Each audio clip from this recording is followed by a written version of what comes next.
Welcome to the podcast, the Human Experience Podcast, where we explore the depths of spirituality and our own personal journeys and experiences. I'm Dr. Carlos Garcia. And I'm Supna Doshi. In this space, we'll reflect on the wisdom of some of the most profound spiritual teachers, from Eckhart Tolle to Ram Dass, Wayne Dyer, Michael Singer. Together, we'll dive into their teachings and share our own insights that have guided us on our own paths of self-discovery. Each episode will feature inspiring clips from these masters, weaving them into our own reflections and conversations on how spirituality has enriched our daily lives, deepened our understanding of ourselves, and led us to a more meaningful experience. So, take a deep breath, open your heart, and join us on this journey of exploration.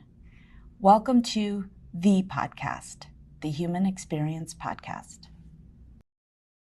You know, one of the other episodes I talked a little bit about my experience with ayahuasca.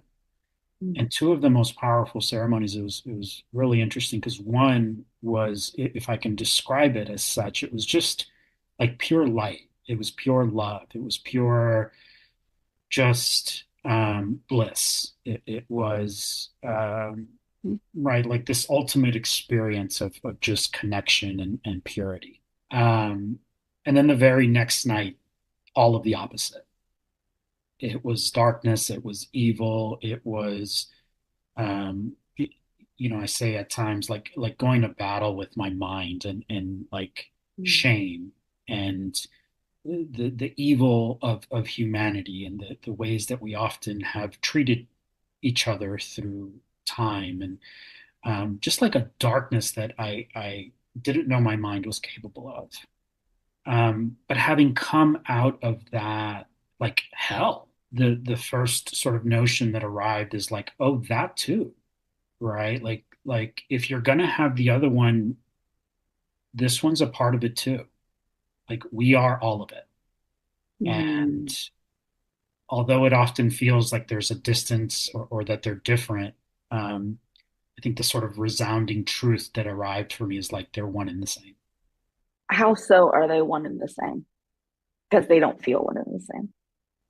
You know, when we bring it into the human experience, the part of the human experience that, right, like where emotions are involved. Again, I mean, I'm using challenges and joys or the ups and downs or the good and the bad, right? Like that's the duality, is that we're framing these things as one or the other. And I think in that is where we get lost. Like the experience that has been consistent for my clients this week is like, I just can't understand, Carlos. Like I was just feeling great last week. Why am I here? Like I don't want to be here. And this is confusing and this feels horrible. And it feels sad and it feels. Well, I work with dying and I say, what shall I tell people about dying? And he said, Ram Dass, tell people that dying is absolutely safe, which is just a wonderful one-liner. I think he said it's like taking off a tight shoe. So who would not trust somebody with a lightness like that? So I asked Emmanuel, what am I doing here on earth? Who made this error? And why am I here? And he said, Ram Dass, he said, you're in school. Why don't you try taking the curriculum?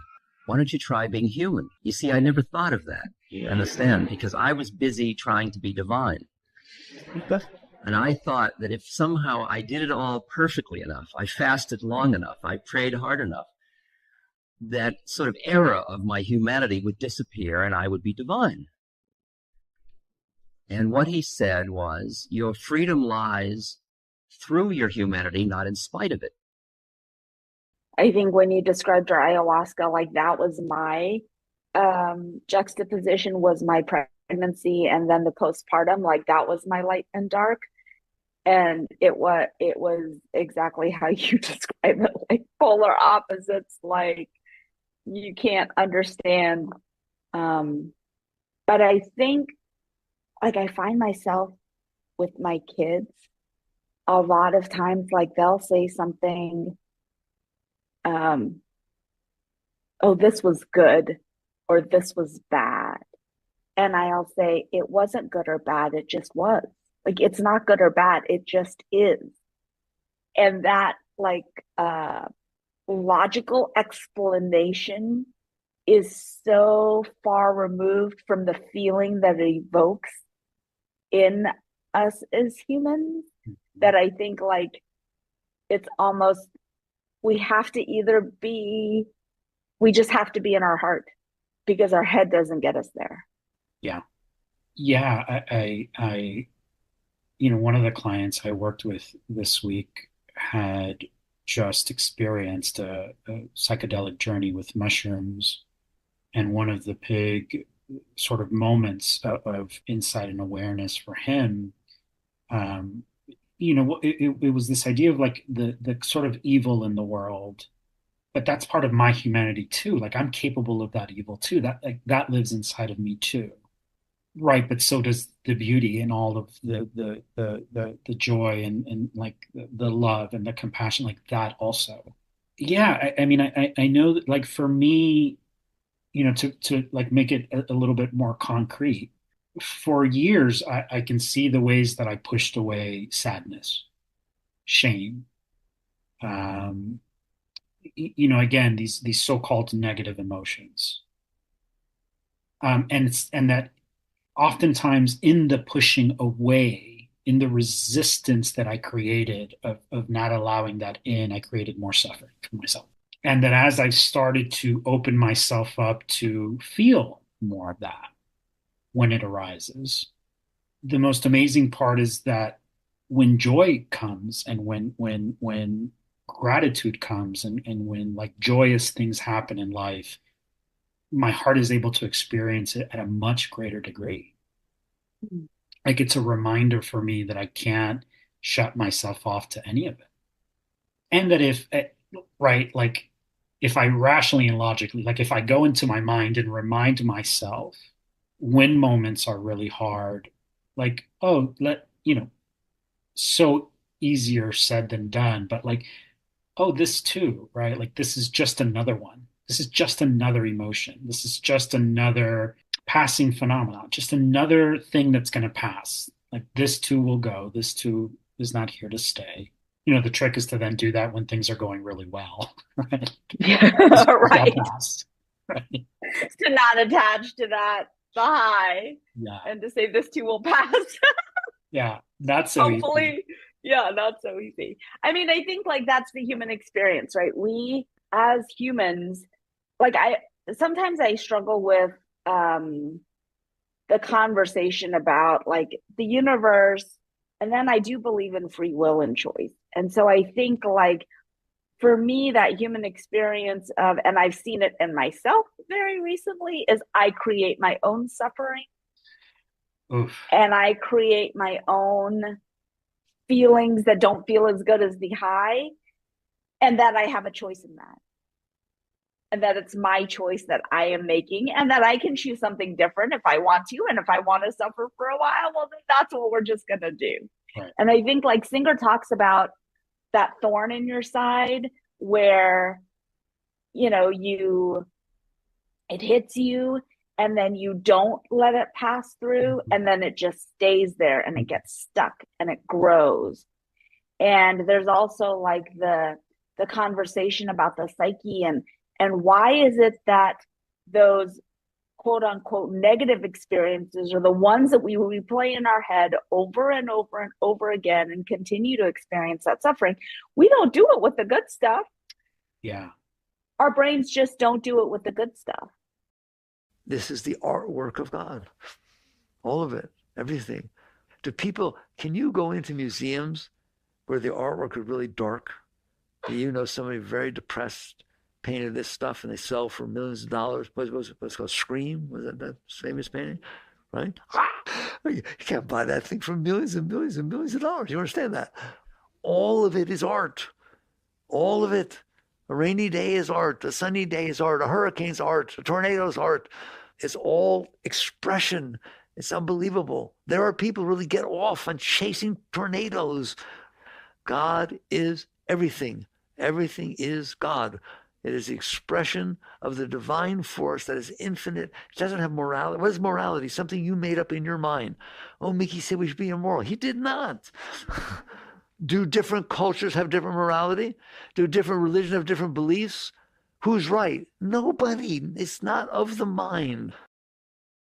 I wonder how much of this plays a role. I think, at least for me, when I am in a moment or moments of suffering, it's almost like my mind races to try and understand what's happening as much as possible. Almost like, I imagine, because a part of me wants to avoid it in the future if I can, right? Like, what are all the things that culminated, that happen, that might be under my control so that this never happens again? And just that, from some of the reading that I did, is evolution. Like, it's that need to survive. So the survival instinct kicks in. And so how do I keep myself from dying, right? If I'm out in the Serengeti and, oh, that's a lion and it's going to eat me if I don't do these things. Like, over the course of evolution, maybe that's how our brain is evolved, and that's just what we continue to do until we choose a different path. Totally. Yeah, we spoke briefly about this earlier, but it was just fascinating to watch, like even in the last like 15 hours. So for about 4 days leading up to Tuesday night, I hadn't recognized it until I had a really good night of sleep on Tuesday night. Like, I went to bed at 7:30 and got like had dreams and everything, like a really, really restful sleep. And the clarity that I awoke with was like, oh, the last 4 days I've been feeling really tired, sort of down. My thoughts have been negative. I've been sort of feeling somewhat hopeless, and like seeing this pattern like really clearly, but only from the clarity of that day with more rest. Like, oh, there's been a dark cloud just looming over me. That's not my norm. So then I spent all of yesterday like, oh, this is amazing. As long as I get a good night's sleep most days, and this is great, and just like feeling amazing all day, like on a high, like feeling hopeful, and oh my God, all the things I'm going to do in the next year, and planning, and just like feeling great. And I had the best sessions with my clouds just on it. So I get home and I'm like, I tell my wife, all right, I'm sleeping upstairs. I'm going to get another good night's sleep. And the rest of the night was just one thing after another, right? Like I didn't get much sleep last night. And at one point it was like the mental struggle. Why is this happening? Why am I not falling asleep? I got my earplugs in. I'm doing the thing. I meditated. And then at one point I just started laughing and I'm like, oh, I see what's happening here. Brilliant. Until I was just like, okay, I give in, right? Like, I'm not in charge. I'm not going to control this. Let me just, and I ended up falling asleep to the mantra of just let go and surrender. I think that for me, like it is that just acceptance of what is, and not trying to change what is, and not trying to move out of the uncomfortable, but actually get excited about it because it means there's growth coming. And like, it's that shift. And I do feel like, from the human experience, those differences of, well, yeah, if we can't appreciate the light if there isn't darkness, we can't appreciate the joy if there isn't sorrow. But for me, I feel like maybe part of the journey is, yeah, to remove all those labels and to just accept what is, no matter what it is. Yeah. Yeah. There's this really interesting thing about that. I hear that right here and now. I hear that. It makes sense. It's brilliant. I preach this. I talk to all of my clients about this, and then we're in it. Don't ask me to actually do it. Yeah. And then we're in it. And like from here, from where I'm sitting listening to this, like, yeah, I can totally resonate with that. And then sometimes, like, we're just so deep in it. And I think one of the things that I try to do, not only when I work with others, but I'm trying to do it more and more with myself, is when I'm in that space, right? That again, negative or space of suffering, it's just a simple like acknowledgement, right? Of like, here we are. Like, it doesn't even have to be an acceptance of it or an appreciation of it, but just an awareness of, oh, like, here it is. I jumped on a call with a client yesterday that, he was just going through it. And I was like, how are you? And she was like, well, the good thing is, and I was like, I said, let's stop. I said, in my question of asking you how you are, I just asked you to be different. I just asked you to be somewhere different than where you were. Like, right, the programming in us was like, oh, you have to tell me how things are getting better, or that this is in service of you healing or getting better or whatever. I was like, what if we just did not do that right now? What if we just are with what is? And it was just like this sigh of relief, like, yeah, that. This doesn't need to be in the service of another thing. My sadness doesn't have to be for me to heal. My sadness doesn't have to be so that I learn to be happier. My sadness, it doesn't have to be for anything. But I think we're so wired that way as a society, like to achieve, to overcome, to figure out a way around, over, through. And when it comes to other people, it's easy for us to do it. Oh, It's the self-compassion that is hard. It is I was in an awful experience. Again, for me, it was an awful experience. It was awful. yeah. And I found like I literally had to take myself out and pretend I was talking to somebody else who was going through that Yeah. and saying, hey, your thinking is not quite on point about this. Right. Like, you are ... Like, it's different when it's somebody else versus yourself.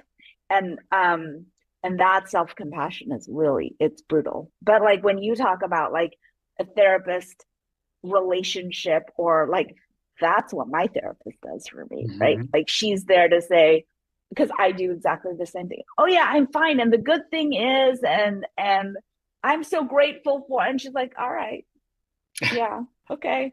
But now where are you actually right now? And I'm like, oh yeah, it's shitty. Right now it's shitty. Yeah. And that's okay. Yeah. Just in my I'm catching myself right now as I was going to respond to what you just said and reinforcing further the message there. And I was like, oh yeah. And for me, the more I allow myself to do that, the quicker, which is a reality for me, the quicker the emotion, whatever it is, moves through. Right. But that shouldn't be the objective. Yeah, I think that's it. I think that the attachment to the changing what is separate from what is actually the experience, and how are we going to let it pass through us. I like that. I love that. So I think that that's the difference is, okay, yes, this is the experience, and what do we need to do for ourselves to let it pass through us without being attached to the feeling that I don't want to feel this way. Right.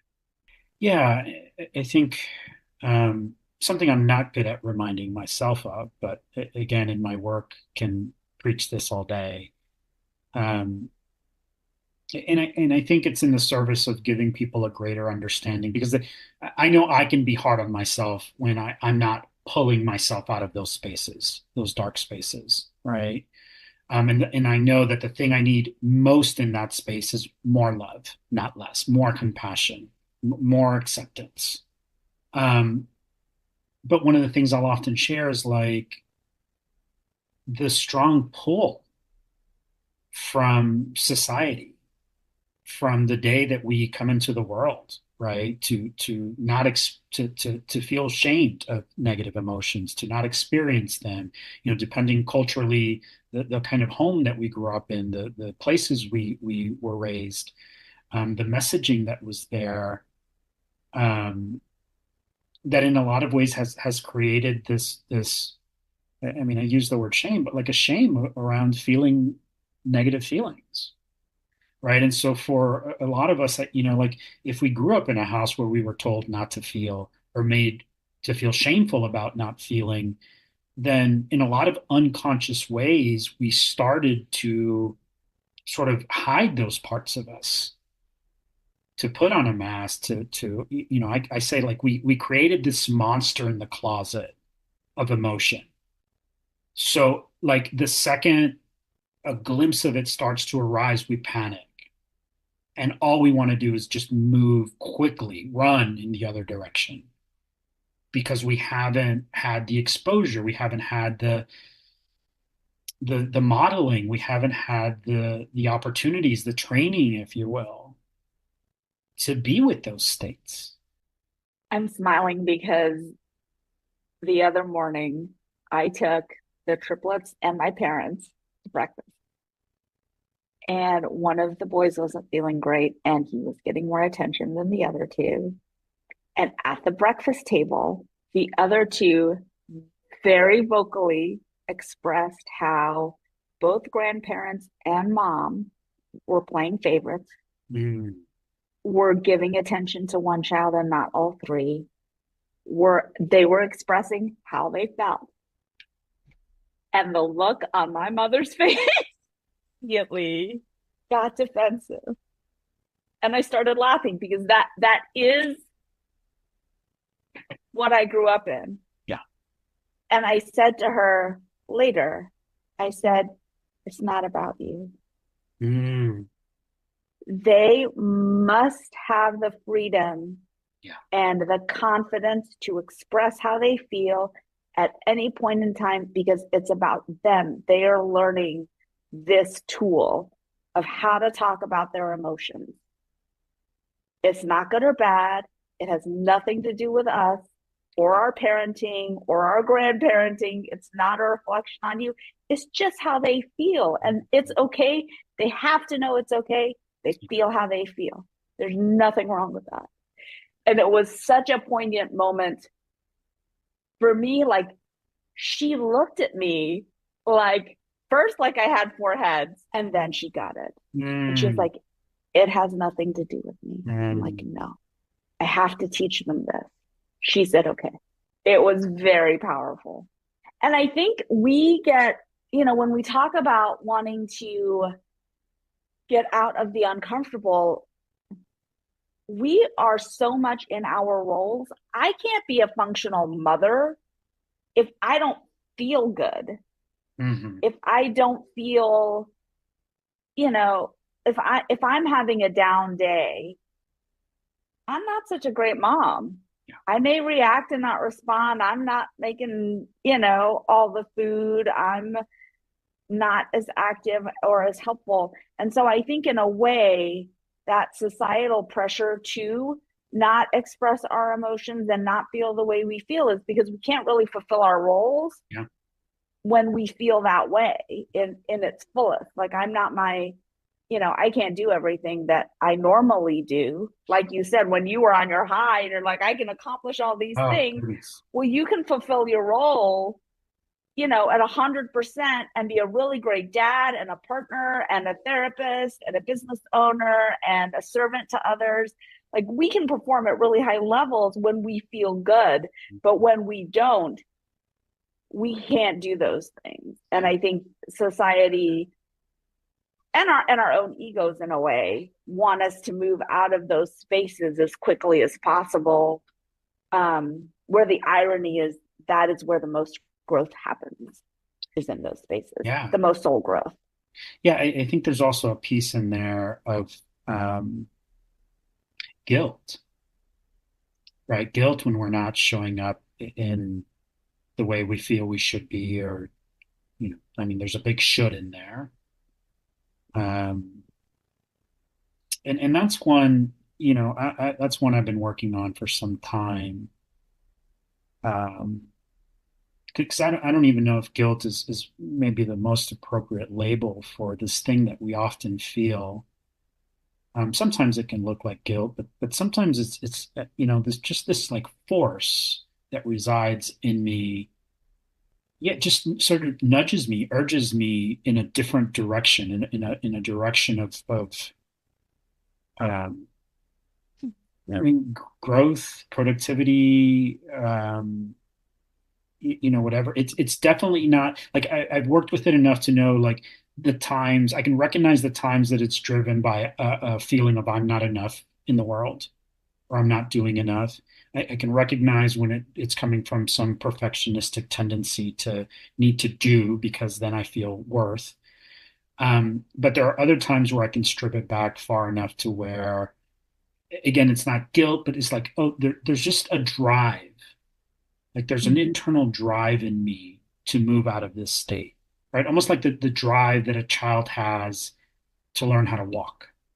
Yeah, and then then I just get lost in my mind trying to make sense of any of it. And Yeah. realize that I'm, like you said earlier, I'm creating so much suffering for myself internally by keeping myself here.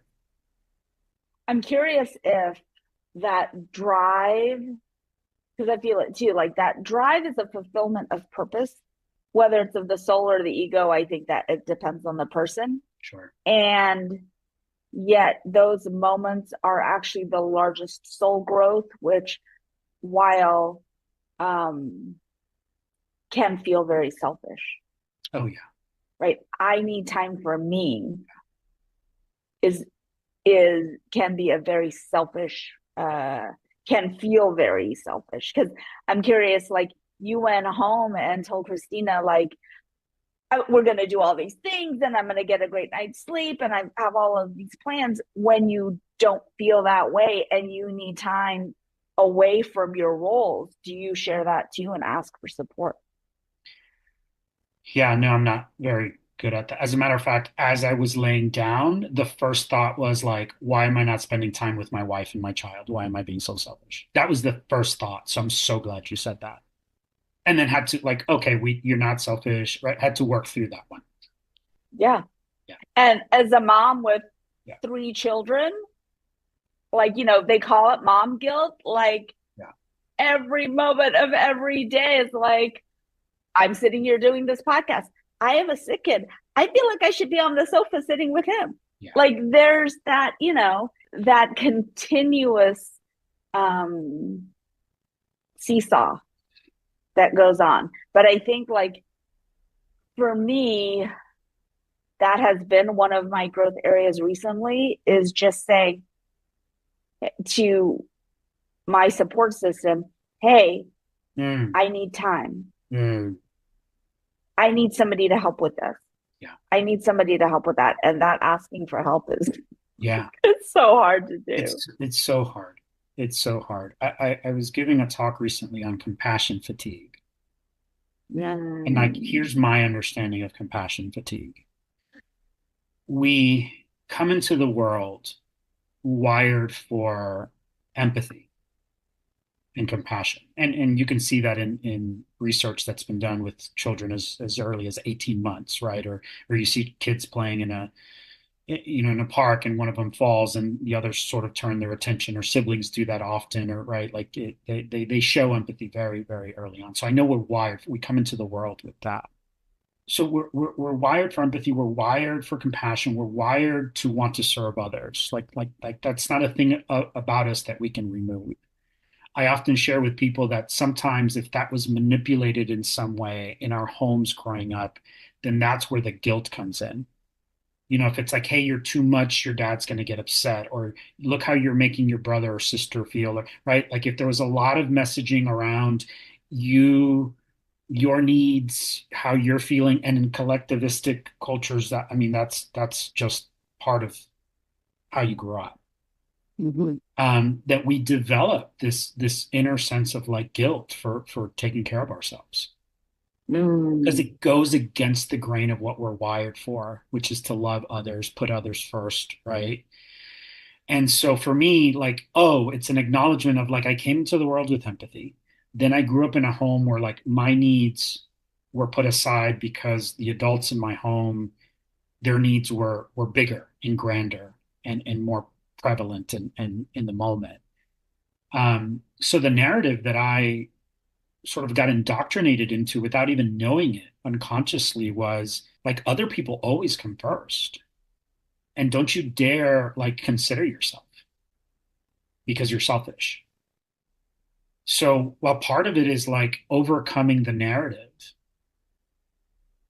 working through the guilt, like part of what I said in my talk is like the guilt is going to be there. It's working through it. Like that's the work, right? That's the work. What's the new narrative that you need to adopt, and just kind of working through that friction of knowing that like, yeah, when I take care of myself, I can be a better service to others. Right? Like that's the way I can really align with it. I don't know if it's the healthiest way, but like, oh, if I take care of myself, I can be there more for other people. Yeah. We're really good. So maybe I'll trick myself and do it that way. Yeah, absolutely. I do that all the time. Yeah. Yeah, I think you're right. It is unlearning everything that we've been told Yeah. and taught, Yeah. and then defining for ourselves what our new internal narrative is going to be. And can part of that be a desire not to judge the way we feel Yeah. as good or bad, Yeah. but just to be in it and do what we need to allow it to pass through without being attached to not wanting to feel that way. Absolutely. There's this sort of thing or this experience at times when either I'm going through it or somebody I'm working with is going through it, and we remove all the narratives and all of the judgment for the minute, for the time being, and all of the expectations, and just allow ourselves to feel where we are. I don't know how you would describe, but for me, I just feel like there's this just release. There's a letting go. There's a this theme of like returning back home. Like, oh, here, right? Like there's nowhere else to be. I'm in my truth right now. Mm. And that we can arrive there even in moments of great distress and great sadness. That there's this place, this thing where it's just like, okay. And one of the things that I'm learning, one that's possible, and that there's a method of arriving there. And if I can keep reminding myself more frequently of what those methods are, whether it's a thing I need to tell myself, a mantra I need to remind myself of, coming back to the heart, a sitting and just taking 3 deep breaths, a 5-minute meditation, whatever it is that will just cue me back in to, hey, you're lost in the thought again, or you're lost in your pattern again, or you're lost in the right. How do we come back home? Doesn't make it better. Maybe takes the edge off just for a moment, right? And sometimes that is just enough, just what I need. Just a breath. And I saw that in reflection when my kids were complaining at the breakfast table.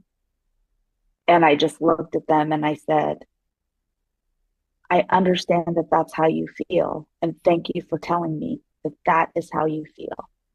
And they visually took a deep breath. Mm-hmm. And it was like, oh, I don't have to be anything different. I was heard. And it takes the edge off. It makes me think of how we can often be a reminder for each other that space exists. Yeah. Right. Like in another human being acknowledging where they are and just being okay with it, that just like even as you were sharing that here a moment ago, I went into the space within myself that was just, it's right. Yes, that. And it's so funny for me, the Eeyore Winnie the Pooh meme keeps coming up in my mind, of where it's like, oh, I'm just going to sit here with you, Eeyore. Yeah. You feel the way you feel. Like, there's no judgment around your emotions, and again, it's that reflection on self. Like, okay, let me not have judgments around my emotions, and let me find that space. Yeah. Yeah. I think that we can, through our own work on ourselves, whether we know it or not, or can see it or not at times, become a permission slip, a vehicle um, for others around us to do their work. And it is so visible in my experience over the last decade, is how much my world is a reflection of my inner self. I think that that's probably possible for a lot of us. There was a friend of mine, her name was Portia Nelson. Portia passed away a few years back. She lived up in Seattle. And she was at a seminar, and they asked her to, and they asked everyone, to write on a 5x7 sheet of paper or card the 5 chapters of their life. They only wanted to give them 5x7 cards because they didn't want them to get too wordy. And Portia Nelson sat down and wrote these words about the 5 chapters of her life. And I thought I would share them here with you. They're so beautiful. She said, chapter 1 of my life. I walk down the street. There's a deep hole in the sidewalk. I fall in. I'm lost. I'm helpless. It isn't my fault. And it takes forever to find a way out. Chapter 2 of my life. I walk down the same street. There's a deep hole in the sidewalk. I pretend I don't see it. I fall in again. I can't believe I'm in the same place. It isn't my fault. And it still takes a long time to get out. Chapter 3 of my life. I walk down the same street. There's a deep hole in the sidewalk. I see it there. I still fall in. It's a habit. My eyes are open. I know where I am. It's my own fault. And I get out immediately. Chapter 4 of my life. I walk down the same street. There's a deep hole in the sidewalk. I walk around it.